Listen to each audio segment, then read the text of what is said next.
Dr. Shabir, welcome to Let the Quran Speak. Pleasure as usual. You know, Dr. Shabir, when we read books, we often read a book from the beginning to the end, right? Mm-hmm. And there's a plot, it kind of develops and builds as it goes, and then it ends, right? With the Quran, when you open it, it can be a little bit confusing to somebody because when you open it, there are little pieces everywhere, like little bits of stories, and there doesn't seem to be any chronological order, right? And certain themes are repeated over and over within the Quran. For example, the Day of Judgment, good deeds, right? So how do you explain that? Why does the Quran seem so jumbled to a reader?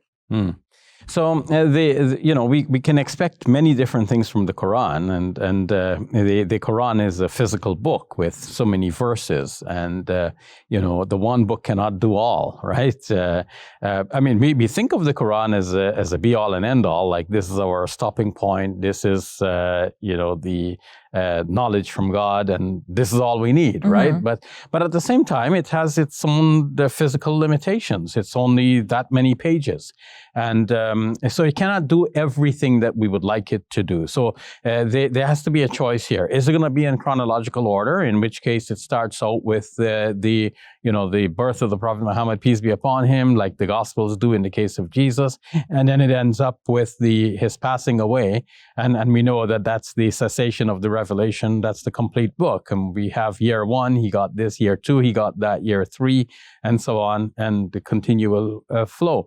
But then that chronological sequence may not give us the topical arrangement that your question seems to presuppose that we need, right?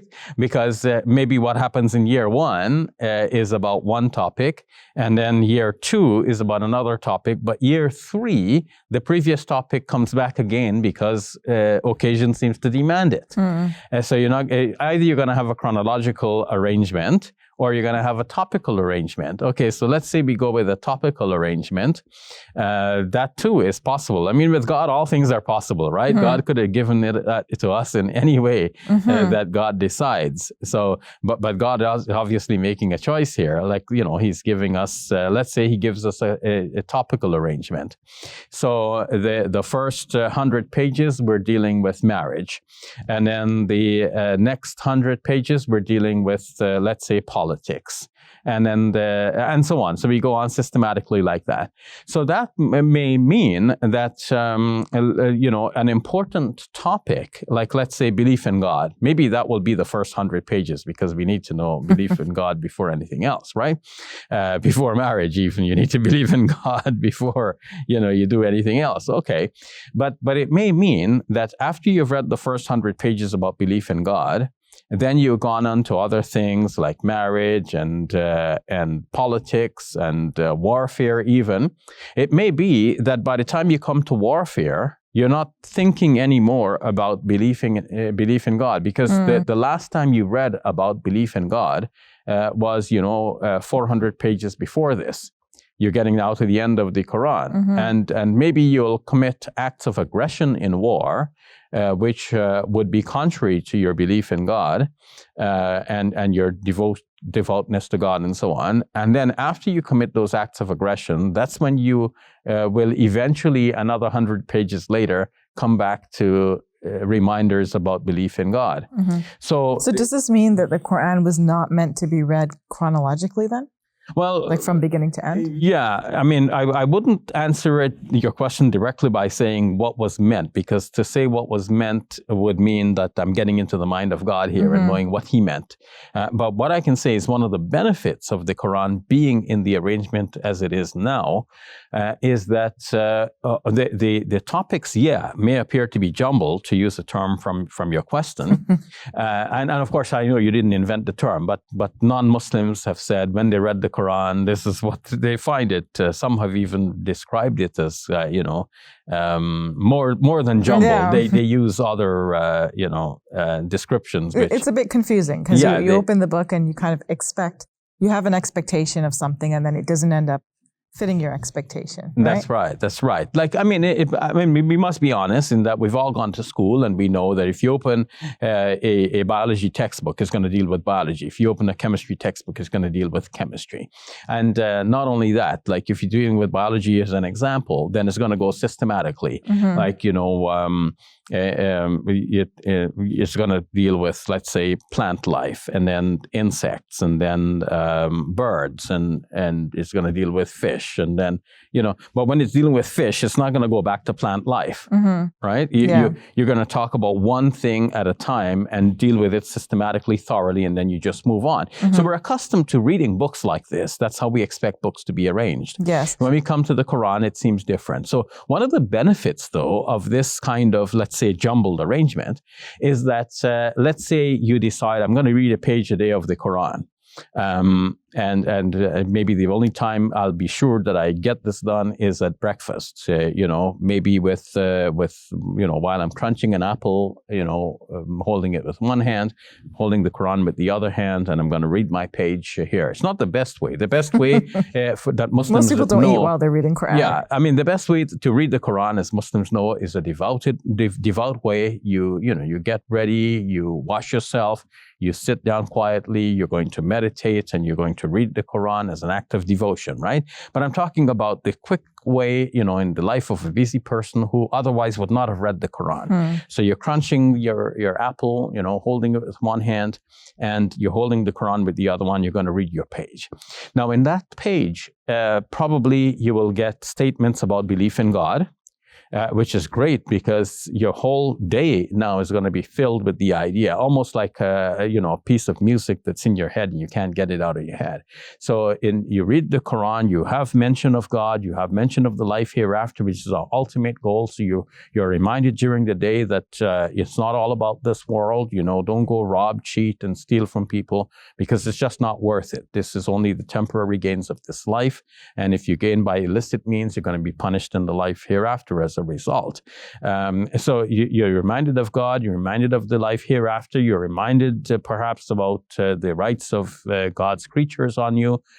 You're reminded of so many different and essential features of the Muslim life.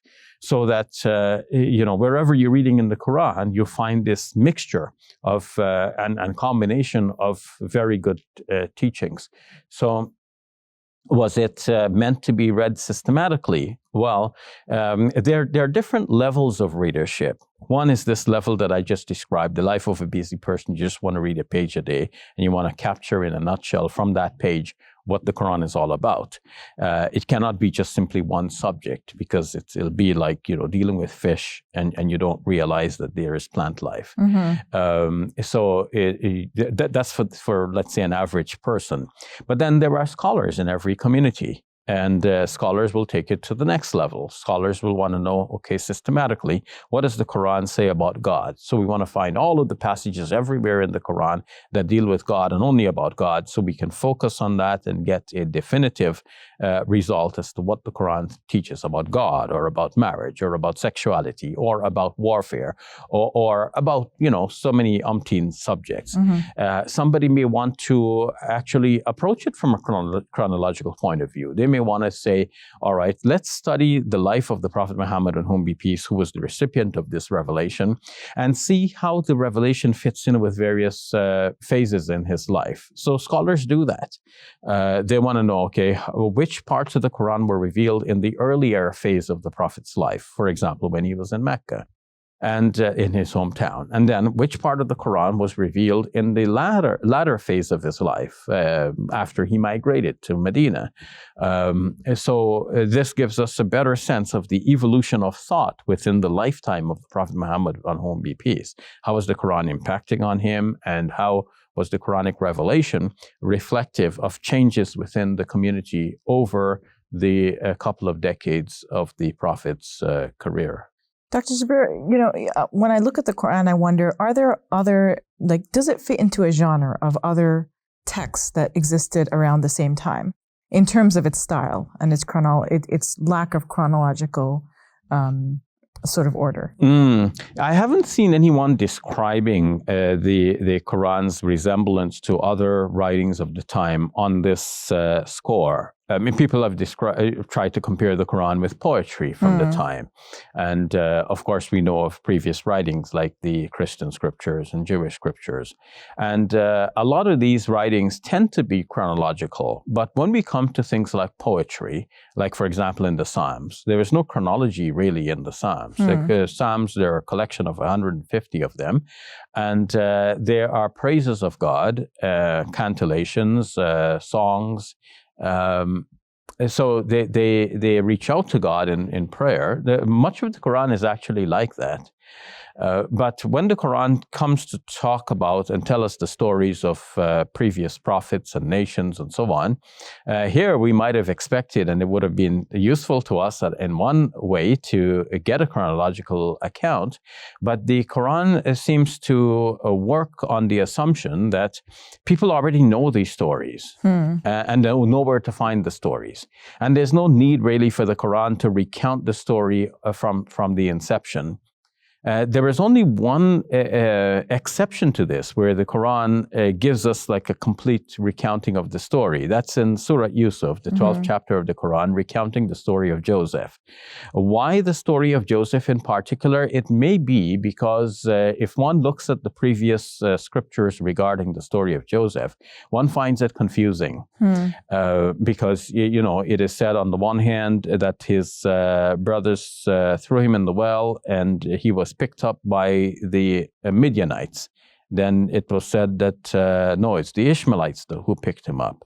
And then, you know, so it's kind of confusing, like who picked him up. And the reason it became confusing, we know now. Richard Elliott Friedman has written a book called The Bible with Sources Revealed. And he has given us color codings to show the various sources that went into the composition of the Torah, in which the story of Joseph is found. And it seems that it's the result of the combination of various sources that has given us this kind of overlapping and repetitive story about Joseph, in which there are contradictions between the stories, resulting in either these people taking him from the well or the other people taking him from the well, and so on. So it seems that with this story in particular, the Quran has given us the kind of chronological sequence so we can make sense of the story as a whole. But in other cases, the Quran doesn't need to do this because we know where to find the stories and we know the basic story. We just need to know the moral from the story. What should we walk away with from that story? And this is where the Quran steps in to say, this is the moral, this is the teaching, this is what you should be guided to do. All right, we'll leave it at that. Thank you, Dr. Shabir. You're welcome. If you enjoyed this video, click like and subscribe. And please donate to support our work at QuranSpeaks.com.